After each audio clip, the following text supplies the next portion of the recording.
নমস্কার সকল ক্লাস 12-এর বন্ধুরা যারা থার্ড সেমিস্টারের প্রস্তুতি নিচ্ছ তাদের জন্য আজকে বাংলা ক্লাস থার্ড সেমিস্টারের প্রথম গল্প এবং একমাত্র গল্প আদরিণী প্রভাত কুমার মুখোপাধ্যায়ের লেখা আদরিণী গল্পের কিছু গুরুত্বপূর্ণ প্রশ্ন উত্তর আমরা আলোচনা করব। বিশেষজ্ঞদের মত নিয়ে যে সমস্ত প্রশ্ন উত্তরগুলো আমরা পেয়েছি সেই সমস্ত আজ আলোচনা করব। তোমাদেরকে প্রশ্ন সমেত উত্তর ডিটেলসে আলোচনা করে দেব, তোমরা আমাদের সঙ্গে থাকো। যারা সিলেবাসটা পাওনি এখনও তাদেরকে সিলেবাসটা দেখিয়ে দেবো, তোমরা নিয়ে নিতে পারো। একটা গল্প থাকবে আদরিণী প্রভাত কুমার মুখোপাধ্যায়ের লেখা, 8 নম্বরের কোশ্চেন থাকবে, সমস্তই শর্ট কোশ্চেন থার্ড সেমিস্টারে। কবিতা থাকবে দুটো, একটা তোমার অন্ধকার লেখাগুচ্ছ শ্রীজাত এবং আরেকটা দিগ্বিজয় রূপকথা নবনীতা দেবসেন। দুটো কবিতা থেকে থাকবে 7 নাম্বার। একটা প্রবন্ধ থাকবে বাঙ্গালা ভাষা স্বামী বিবেকানন্দের লেখা, এটা থেকে থাকবে 5 নাম্বার।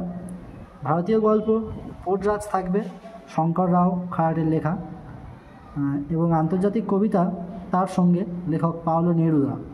এই দুটো মিলিয়ে ভারতীয় গল্প আন্তর্জাতিক কবিতা দুটো মিলিয়ে থাকবে 5 নাম্বার।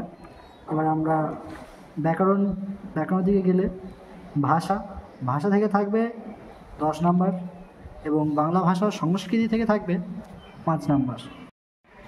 আদরিণী গল্পের প্রথম প্রশ্ন যেটা আমাদের অবশ্যই জানতে হবে, আদরিণী ছোট গল্পটি কোন গল্পগ্রন্থ থেকে নেওয়া হয়েছে? এটা হবে গল্পাঞ্জলি থেকে নেওয়া হয়েছে। গল্পাঞ্জলি গল্পগ্রন্থে মোট কটি গল্প আছে? গল্পাঞ্জলি গল্পগ্রন্থে মোট 6টি গল্প আছে। আদরিণী গল্পটি কোন পত্রিকায় প্রকাশিত হয় এবং কবে? এই গল্পটি প্রথম প্রকাশিত হয় সাহিত্য পত্রিকায় 1320 বঙ্গাব্দে ভাদ্র মাসে। আদরিণী গল্পের লেখককে একটু বড় করে দেওয়া আছে, প্রভাত কুমার মুখোপাধ্যায়, নিবাস 1883 খ্রিস্টাব্দে 3রা ফেব্রুয়ারি বর্ধমান জেলার ধাত্রী গ্রামে মামার বাড়িতে প্রভাত কুমার মুখোপাধ্যায়ের জন্ম হয়। তার আদি নিবাস ছিল হুগলি জেলার ধুরাপে।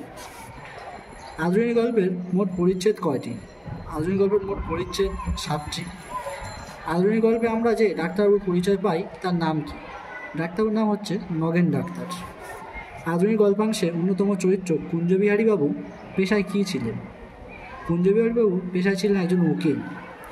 নগেন ডাক্তার ও জুনিয়র উকিল কুঞ্জবিহারীবাবু কোথা থেকে নিমন্ত্রণ পান? বীরগঞ্জের জমিদার বাড়ি থেকে নিমন্ত্রণ পান। কোশ্চেন নাম্বার 9, নগেন ডাক্তার ও কুঞ্জবিহারীবাবু জয়রাম মুক্তারের কাছে কখন আসেন? অ্যান্সার হবে বিকালে। নগেন ও কুঞ্জবিহারীবাবুরা যখন জয়রাম মুক্তারের কাছে আসেন তখন তাদের মুখে কী ছিল? অ্যান্সার হবে পান। নগেন ও কুঞ্জবিহারীবাবু যখন জয়রাম মুক্তারের কাছে আসে তখন তাদের হাতে কী ছিল?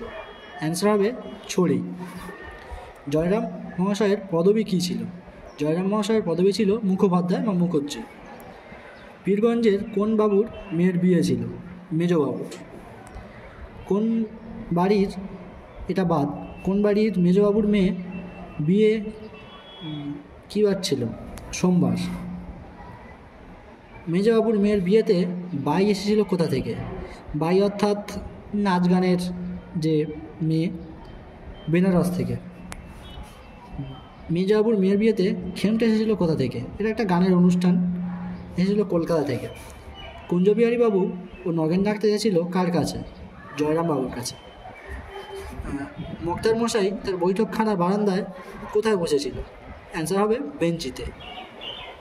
কোশ্চেন নাম্বার 90, মোক্তার মহাশয় বৈঠকখানার বারান্দায় বসে কী করছিলেন? হুক্কা টানছিলেন।